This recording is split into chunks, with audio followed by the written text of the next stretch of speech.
Unless you're willing to spend six figures on your new car, the closest you'll get to Italian performance in this country is right here. It's the all-new 2012 Fiat 500 Abarth. Sure, it's built in Mexico and sold through Chrysler, but the new 500 emigrated from Italy, where its European heritage is storied and proud. And no matter how you pronounce it, Abarth models represent the performance pinnacle of Fiat cars. For the first time, this turbocharged hooligan has made its way stateside. Like your old college drinking buddy, the Abarth is ugly, loud, and a whole lot of fun. My initial Fiat 500 test drive last year left me completely unimpressed, but there exists a chasm between that lackluster car and the Abarth. While the regular 500 can barely get out of its own way, the Abarth is a machine on a mission. Its 1.4-liter engine is turbo-boosted and features Fiat's innovative multi-air intake system to produce the liveliest 160 horsepower and 170 pound-feet of torque you'll find. Surprisingly gutsy and linear in its output, this motor is pound per pound one of the best performers on the market. The clutch pedal and shifter make tapping that goodness an absolute joy, with easy yet precise engagements that preserve your attention for the road ahead. Tipping the scales at 2,500 pounds, acceleration is brisk, but the Abarth's numbers won't wow you. It's that feeling of speed that will win you over. Disabling traction control allows the front wheels to find their own grip on the way to a 0 to 60 time of under 7 seconds. These upsized, sticky 17-inch Pirelli P0 Neros are a $1,000 option.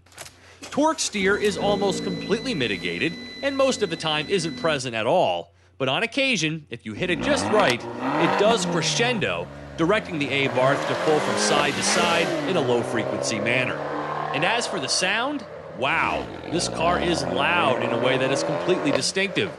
The deep blatting wail spits and cracks, announcing your arrival well in advance. It may be cool from a bystander's perspective, but not so much from inside the car, where the drone takes its toll on your sanity before too long. In case there was any confusion, the Abarth was not designed to be a highway hero, so take long trips only if you must.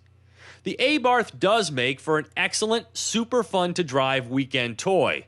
If it's going to be your only car, you'd better be the kind who thrives on sensory overload. Plus, obviously, it's really, really small, so its usefulness factor, other than putting a smile on your face, is extremely limited. And like a good city car should, gas mileage is rated at 28 city, 34 highway on recommended premium. Now, no matter how many stripes and scorpions you put on a 500, it's not going to change my opinion about this car's homely looks.